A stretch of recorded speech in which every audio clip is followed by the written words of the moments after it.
सबसे पहले ये मैंने देसी लहसुन लिया हुआ है, तो सबसे पहले इसके मैं जवे अलग कर लेने हैं। तो आप इसको जवे कहते हैं या फिर तुरिया कहते हैं, आप मुझे कमेंट्स में ज़रूर बताइएगा। हमारी ज़ुबान में तो इसके तुरियाँ कहते हैं, बाद उसे जवे भी कहते हैं। मैं इस तरह से सारे अलग कर लूँगी, फिर मैं आपसे मिलती हूँ। ये मैंने सारे देसी लहसुन के जो जवे हैं ना वो अलग कर लिए हैं। अब मैं ऐसा क्या करूँगी, आप देखते रहिएगा। सिर्फ हमें 10 मिनट लगेंगे, हमारा सारा लहसुन ये छिल जाएगा। बहुत ही आसान तरीका शेयर करूँगी आज आपके साथ। ये मैंने लिया गंदम का आटा, ये मैं इसमें शामिल करूँगी 4 चम्मच, और साथ ही मैं इसमें शामिल करूँगी नमक। ये वही नमक जो हम अपने खानों में इस्तेमाल करते हैं, ये सादा नमक है। 3 चम्मच मैंने ये शामिल कर दिया। इसे हम अच्छे से मिक्स कर लेंगे। आप ये मत समझिएगा कि ये लहसुन और ये जो नमक और आटा है ना, ये बाद में ज़ाया हो जाएगा। इसे हम बिल्कुल वेस्ट नहीं करेंगे। इसका हम क्या करेंगे मैं आपको बाद में बताती हूँ।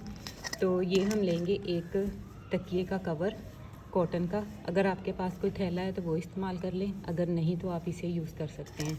ये जो सारा लहसुन है इसके जवे ये हम इसमें डाल देंगे इस तरह से, ऐसे। अब हम क्या करेंगे, इसको ऊपर से ना इस तरह से बांध लेंगे। 10 मिनट के लिए ना हम इसे ऐसे ही करेंगे इस तरह। ये मैं ऊपर छत पे आई हुई हूँ ये वीडियो बनाने के लिए, और आप देख सकते हैं ये जो मेरी ज़मीन है ना, ये फर्श नहीं है, मतलब ये सीमेंट लगा हुआ है खाली। इससे बहुत अच्छा इस तरीके से हो जाएगा। ये देखिए, मैं इसे एक बर्तन में निकालती हूँ।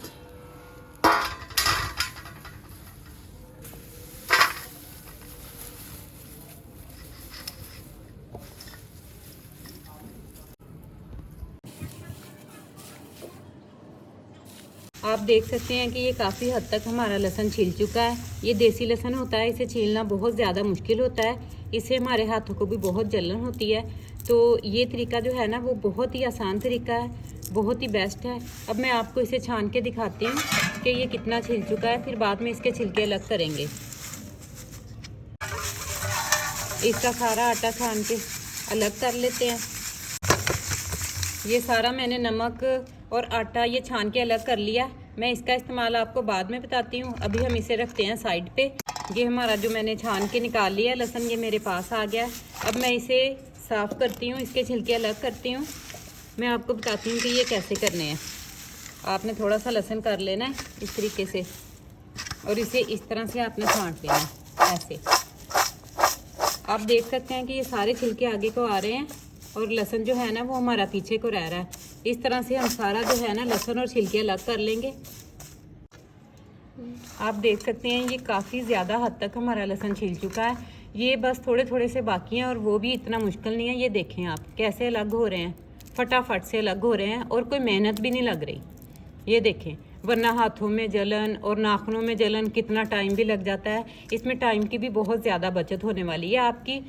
जैसे कि फेस्टिवल कोई आ जाता है, और जैसे रमज़ान शरीफ आ जाता है, ईदें आ जाती हैं, तो हमें बहुत ज़्यादा मुश्किल होती है लहसुन छीलने की और कामकाज करने की। हमने बाकी सब भी मैनेज करना होता है।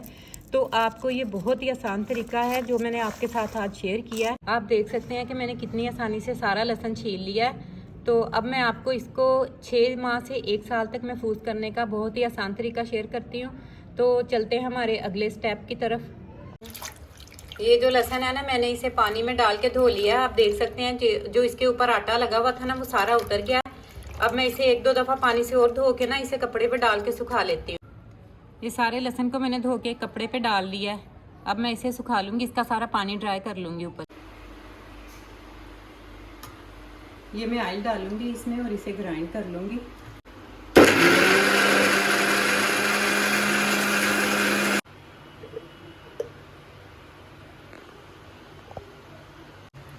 ये देखिए, मैंने ये जो आधा लहसुन है ना वो मैंने इस तरह बोतल में डाल लिया, और मैं इसको फ्रीज़ कर दूंगी, और जितना मैंने इस्तेमाल करना होगा ना वो मैं निकाल लिया करूँगी। और बाकी जो आधा लहसुन था ना उसे मैंने ऑयल में डाल के ग्राइंड कर लिया और ये देखें ये मेरा पेस्ट तैयार हो गया। ये बहुत अच्छा पेस्ट तैयार हुआ है। इसे जब भी मैं कुकिंग करूँगी और इसे मैं इस्तेमाल करूँगी, ये 6 माह तक फ्रिज में रखेंगे, बिल्कुल ख़राब नहीं होगा। ये देखेंगे ये जो नमक और आटे का मिक्सचर था ना, ये जो मैंने छान के अलग किया हुआ था, इसे हम दोबारा से महफूज कर लेंगे। अगली दफ़ा जब हम लहसुन को छीलेंगे तो हम इसे दोबारा से यूज़ करेंगे। नहीं तो आप इसे छान में भी फेंक सकते हैं, मतलब छान में डाल दें तो वो भी आप रोटियों के साथ जैसे छान जाएगा तो ये वहाँ पे यूज़ हो जाएगा जानवरों के चारे में।